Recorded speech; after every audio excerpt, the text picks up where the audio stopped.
Your job was simple. Manipulate her. Control her.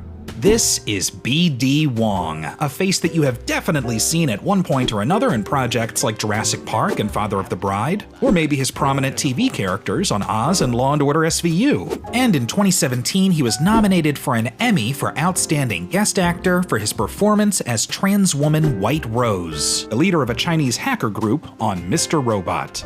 Originally born in San Francisco as Bradley Darrell Wong, Wong moved to New York where he performed in various theater productions, then back to Los Angeles where he proceeded to get work on screen, mostly in television. You might have even seen him in this scene in The Karate Kid Part 2. Coming to the dance tonight.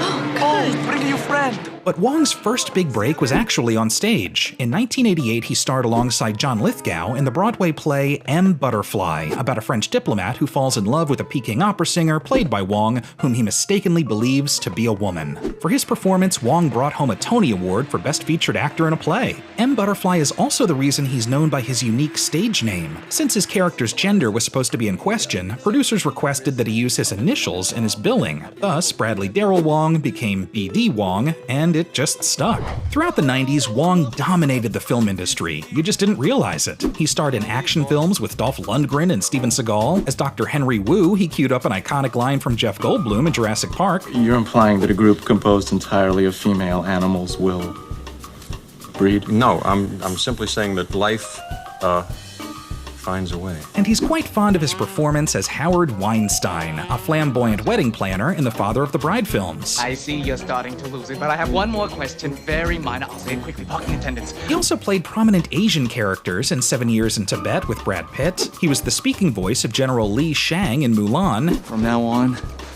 you have my trust. And he ended up being a part of TV history in Margaret Cho's All-American Girl, which featured the first all-Asian cast in an American sitcom. I mean, your eggs are always terrific, but these have a special quality and the texture is... Enough, Stuart. You're already the favorite.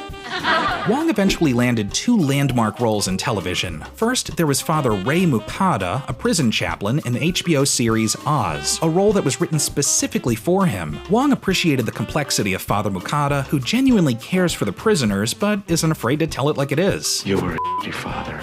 Your son was a father. Don't you think it's time we break the pattern? But only 6 years playing a character? That is nothing compared to his 14-year stint on Law & Order SVU as forensic psychiatrist Dr. George Wong. He derives excitement from stabbing women's flesh.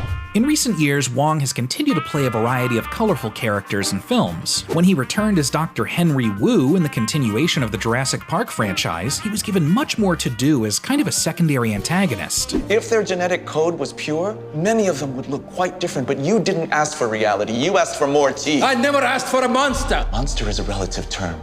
To a canary, a cat is a monster. And on TV, in addition to fun characters on American Horror Story and Gotham, he continues to play trans woman cyber terrorist White Rose, who also happens to be China's Minister of State Security.